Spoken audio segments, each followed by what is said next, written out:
AEW held its Grand Slam Australia show in Brisbane, which did not air too late last night. I finished up with it this morning, and I thought it was excellent. The best show all weekend, and it continues the streak that they are on right now of good shows, this being the best of the bunch. To show you just how expensive tickets were for this show, and this may not be across the board, I'm sure some people got in for a lot less, but with 11,000 fans said to be in the building, Tony Khan says that it is one of the biggest live gates in the history of the company. So probably behind only the two shows they did at Wembley Stadium, which had considerably more people each time. So I don't know where they are right now as far as the gate for Texas in July, but I'm sure in the end that'll end up ahead of this one. At least they didn't glaze themselves in front of the fans about how much money they made off of them. Fans there were loud though, and because they ended up running an arena and not a stadium. And again, I've talked about the journey that they took from the moment the show was announced right on through the show itself. It honestly was one long, embarrassing journey, and we've already talked at length about that.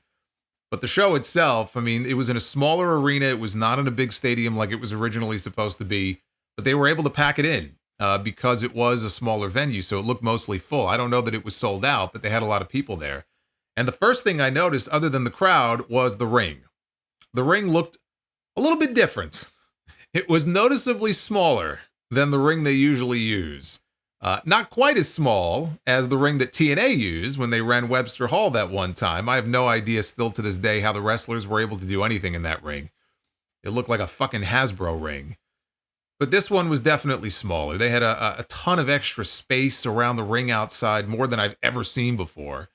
I saw tweets about them having to borrow a local ring from an independent promotion. I don't know what happened. And I'm certainly not assuming anything I see on fucking Twitter to be true. It may be. But it's not like the ring skirts were hanging off the edges of the ring. It looked like it fit the ring. So they had to have some sense of what size the ring was going to be, which is why I'm not taking anything I see on Twitter at face value. But they had just a little less room to do all their shit. And they opened with Kenny Omega and Will Osprey against Kyle Fletcher and Konosuke Takeshita. Anyone wondering if they would cheer Fletcher and boo the babyfaces? I don't know why anybody would think that they would boo Omega and Osprey, but they did not. And in fact, Kenny Omega was treated like a god when he came out. Unfortunately, he came out to his shitty new music, so that was disappointing. The match was not. The match was awesome, and I would expect nothing less from these four. This was the match of the night right here, and I loved the combo finish from the babyfaces. Omega had Takeshita up on his shoulders for the one-winged angel as Osprey came off the top rope with a hidden blade to the back of the head right as Omega dropped him, and Omega pins Takeshita. So they spared Fletcher. I mean, they did pin the champion here, although it is leading to a title match, so that's good. If you're going to pin the champion, then at least it should lead to a title match. But they spared Fletcher the pin in his home country. And then later on in the show in the back, Omega challenged Takeshita to a match at Revolution for the international title, wanting to see if Takeshita could beat him for a third time. Because remember, Takeshita pinned Omega. Not only did he pin him, well, he pinned him twice, but he pinned him in a six-man tag at Wembley Stadium at that first All-In show. That was back in 2023. And in the same week, right, the following weekend, they had All Out, and we had a singles match between them, and he pinned Omega there too. So Kenny is daring him to do it for a third time. And that feels like an Omega title win. And then they build to Omega versus Okada, champion against champion in July at All In. And I don't know if they would want to merge the titles or not, but that's what this feels like to me. Will Osprey then cut a promo challenging Kyle Fletcher to a steel cage match at Revolution. So those are two huge matches now added to that pay-per-view. Mercedes Moné against Harley Cameron for the TBS Championship in Harley's home country. Harley was super over, and Mercedes gave her the best match of her career. She carried a very inexperienced wrestler. I mean, look, Harley's only been wrestling for 3 years. Carried her to a good match. And let's not kid ourselves here, okay? Harley Cameron has not been doing this for very long. She came into this show with one win. Her entire AEW run, that first singles win was just recently against Taya Valkyrie, and she's been there for a few years now. Her first win. which is why it was ridiculous seeing so many people advocating for a title change here, because that would have been the wrong move. The right move, which is what they did, was to give Harley a nice showcase and have her come close, but then fall short. And this was not the best Mercedes match of her run or anything like that, but I thought it was perfectly fine for what it needed to be. And if they want to now, there's a longer-term story they could tell with Harley eventually winning the title, but this was not the time to do it. This was the time to show people that for all the comedy that she does, she could be taken seriously as a wrestler. And I think they accomplished that. I could have done with less of the puppet Mercedes stuff during the match, though, but that would really be my only critique about this. Adam Copeland and Jay White against Jon Moxley and Claudio Castagnoli in a Brisbane Brawl. Very cool moment where the crowd kept singing Copeland's theme song even after they stopped playing it. This was your typical garbage match with weapons and plunder and brawling in the crowd. Copeland did a balcony dive spot in the crowd onto Claudio, which is crazy for a 50-year-old who just came back from a broken leg diving off the top of a cage. This was still a lot safer, though. It wouldn't be a Death Riders match without Wheeler fucking Yuta getting involved, but he got dropped by White with a Blade Runner. You know, you would think that the babyfaces would bring their friends with them, given the Death Riders always have the strength in numbers, right? Copeland's got friends in FTR. Jay White has friends in the Guns, but they were nowhere to be found. I mean, I know Australia has strict gun control laws down there, but I mean, come on. Get it? Gun control. Anyway, for the finish, Copeland teased the concerto using a chair wrapped in barbed wire, but Yuta pulled the chair away. Claudio hit the neutralizer for a near fall, but Moxley locked on the bulldog choke as Yuta held White back. Copeland tried to fight out of it. Moxley tightened the choke, and Copeland went out for the ref stoppage. And the crowd did not like that finish, and I was surprised by the finish, because I figured they would give Copeland the win, and then he would lose at Revolution.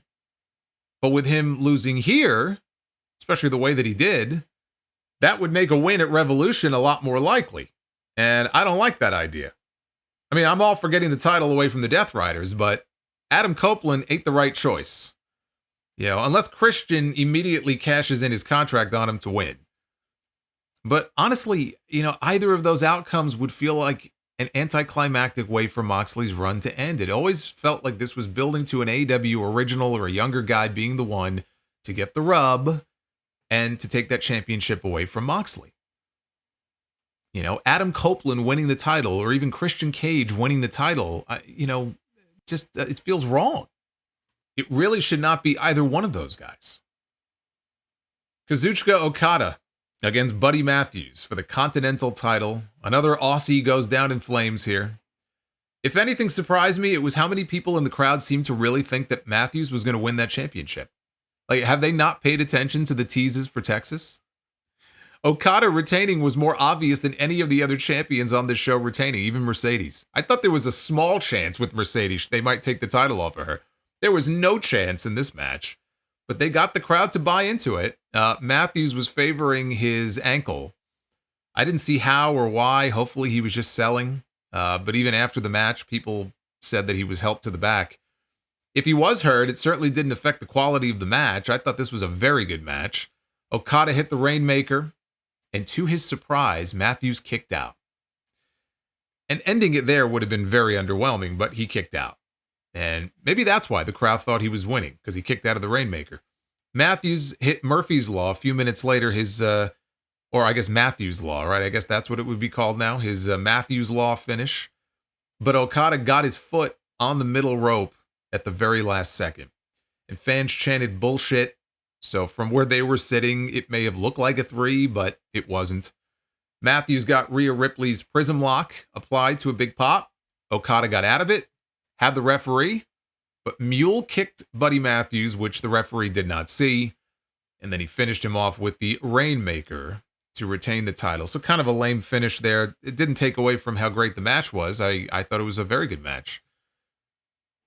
And the correct match got the main event spot. It was not the best match on the show. That was the opener. But given where they were, and given how long this feud has been going on for, it was the right choice to close the show, especially with the title change. Timeless Toni Storm beat Mariah May to regain the AEW Women's World Championship for the 4th time. This is why Harley Cameron and Buddy Matthews lost. I mean, they were probably losing anyway, but the two Aussies lose to make Toni winning in the main event mean more. And Mariah gave Toni a mayday on the floor, which had to have sucked. In the ring later, Toni hit Mariah with mayday for 2. Then came the running hip attacks, which from Toni Storm just look absolutely brutal. More than anyone in the bloodline when they do it. I don't know how she does it without scrambling her opponent's brains. She hits Storm 0, but Mariah kicks out. Mariah comes back, hits mayday, not once but twice, but Toni kicked out. And it got a little ridiculous with all the finish kickouts. Toni hit a running powerbomb and then another Storm 0, but Mariah rolled out to the floor to avoid the pin. Toni went to go get her, but got yanked into the turnbuckle and Mariah hit Storm 0, but she didn't go for the pin. And she opted instead to try another mayday when Toni rolled her up and pinned her. The dreaded roll-up of doom. I actually did not hate the finish as much as I thought I would, because there's going to be a third match. There has to be. There has to be a third match between these two. So if they wanted to hold off on a more decisive finish for the next one, that makes sense to me. You know, Mariah can turn around and say that she won on a fluke. You didn't really beat me. And she calls for a rematch, which they can do at Revolution in a few weeks with a stipulation. Right? Maybe something like Last Woman Standing or something like that. So they had a very good match. It just felt like they were saving their very best for the blow-off. And they really need to do this at Revolution. They need to blow this off at Revolution, not at Dynasty, not at Double or Nothing, not in Texas. These two women have had that world title. Think about this, okay? As great as they are, these two women have had that world championship on lockdown since November of 2023. Think of all the women in the division, and the world title has been centered around 2 of them. And I've enjoyed it, but after Revolution, it's time to move on to new stories and get some new women involved at the top of the card. They have a ton of talent in that women's division just waiting for the opportunity. Mercedes has had the TBS title locked up for almost a year now, too. It can't just be about Toni and Mariah with the world title for another 6 months. Let's get it done at Revolution. But this was a great show, right? Not everything was great, just like on the NXT show. Not everything was great. But on the whole, we got 2 very enjoyable shows this weekend. I just happened to enjoy this one more.